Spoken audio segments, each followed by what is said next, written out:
Добро вечер од мобилното студио на телевизија Нова, кое вечерва е стационирано во општина Карпош, каде што во секој момент треба да започне митингот на Коалицијата за подобра Македонија, предводен од ВМРО ДПМНЕ. Се очекува да се обратат тука на митингот во општина Карпош кандидатите за пратеници, лидерите на коалиционите партнери и лидерот на ВМРО ДПМНЕ Никола Груевски. Вечерва со мене во мобилното студио Елизабета Канчевска-Милевска, втора во првата изборна единица, втора на листата. Добро вечер, ви благодарам што ја прифативте поканата. Добро вечер, благодарам. Вечерва ќе се обратите пред жителите на Скопје од овој крај, со што ќе ја побарате нивната доверба и кои проекти се во програмата предвидени за овој дел од Скопје? Па добро, посебно ми е драго што еви на овие избори, нели најсилен адут и аргумент на ВМРО ДПМНЕ повторно се проектите, резултатите, сето она што претходно го реализиравме во изминатиот период, како и новата програма, која што е најобемна, до сега најголема, со развојни проекти во интерес пред се на државата, со многу проекти во интерес на нашите граѓани. Така да довербата повторно ќе ја бараме преку работа, преку отчетност, посветеност, преку резултати, преку проекти кои што се наоѓаат токму во таа нова програма, проверено. Така да верувам дека граѓаните имаа можност во овој изминат период да ја направа таа разлика, нели, од сето она што претходно беше направено, реално, реализирано, во рокови, утврдено, како и она што сега се наоѓа, нели, во новата програма. Има огромен број на проекти. Како што кажав и на почетокот, развојни проекти во интерес на државата. Еве, јас ќе кажам, во областа на културата имаме голем број на проекти. Отпочнуваме и започнуваме со изградба на нов театар на местото на Драмскиот театар. Така да, Драмскиот театар, кој што има една долга театарска традиција, и верувам дека за сите посетители и љубители на уметноста и на театарот од огромно значење што ќе се изгради нов театар на истото место со најсовремена сценска технологија, опрема, технологија, подобрување на условите пред се за работа на нашите уметници, на театарската уметност и создавање, се разбира, на нови дела. Исто така имаме и други проекти во делот на културата, целосна реконструкција на кинотеката на Македонија, која што е еден трезор на богатството на филмската уметност, на кинематографијата, која што во овие изминати години на вистина високо напредува. Знаете дека дадовме силна поддршка во филмската дејност и продолжуваме со таа поддршка. Се зголеми македонската кинематографија, се создадоа голем број на македонски филмови. Сега веќе започнуваме и со нови играни серии, како нова продукција, се разбира, и посебно ми е драго што на вистина голем број од оваа филмска кинематографија, значи, се промовираше во нашата држава и учествува на огромен број на меѓународни фестивали.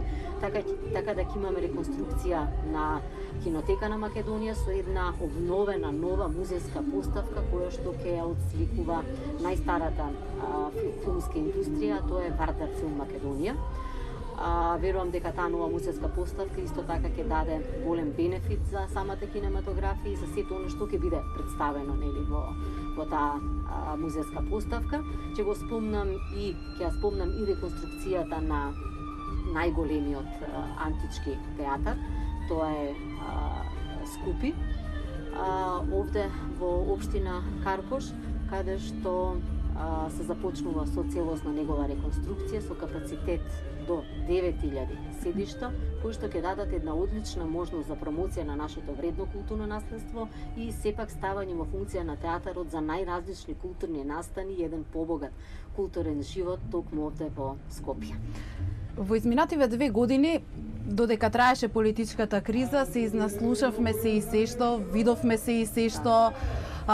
Вашата коалиција, предводена од вашата матична партија ВМРО ДПМНЕ, ги повикува граѓаните да излезат масовно на 11 декември и да гласаат, бидејќи сметате дека ова е еден вид референдум за Република Македонија. Повикувате на 63 пратеници за да нема уцени. Дали верувате дека ќе освоите 63 пратеници?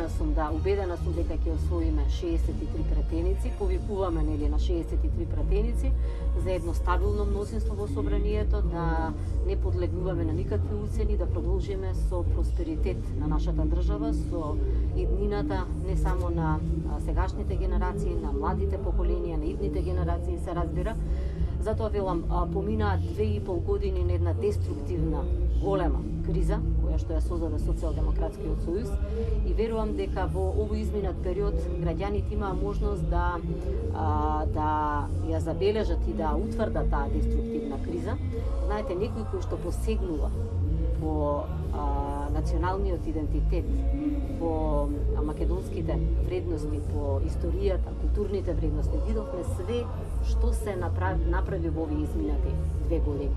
Значи се уништи културата, историјата, традиција, се посегна по најисконското и највредното, а тоа е македонскиот идентитет. Повторно и во оваа кампања гледам од страна на Социјалдемократскиот сојуз уништување на сето она што го создале нашите предци, уништување на и непочитување на културата, на историјата на нашиот идентитет, продажба на македонските државни интереси, националните интереси, тоа нема никој да го дозволи. Граѓаните се тие кои што ја даваат довербата, граѓаните се тие кои што ќе ја казнат политиката на Социјалдемократскиот сојуз. Секој сака соседната држава да оди напред. Секој сака да напредуваат граѓаните, да се дадат подобри можности во секој поглед. Затоа и на почетокот кажав и повторно ќе кажам, најсилниот и најголемиот адут на ВМРО-ДПМН е токму програмата. Проектите, развојните проекти, сето она што го ветуваме за нашите граѓани, сите оние проекти во делот на младите, во делот на пензионерите, во делот на проектите во социјалната политика, во здравството, во образованието, културата, надворешната политика и така натака. Сето тоа е во насока на една просперитетна и успешна Република Македонија и еден позитивен, морам да кажам, развој на секој план, во секој поглед и во секоја област на нашето општествено живење. Ви благодарам за овој разговор. Тука ќе се одјавиме, во секој момент треба да почне митингот на владеачката ВМРО-ДПМН и вечерава во Скопски Карпош. Во овој момент е оној забавен дел кога пејачите се на сцена. Секако, како што кажав, се очекува вечерва овде да се обратат кандидатите за пратеници од првата изборна единица, носителот на листа во прва изборна единица и лидерот на владеачката партија Никола Груевски. Во 22 часот се вклучуваме со поентите од митингот, од вечерашниот митинг тука во општина Карпош и секако ќе се обидам да обезбедам и некој друг соговорник со кого ќе ги проанализираме поентите, но и она што сме го слушнале вечерва. Студио?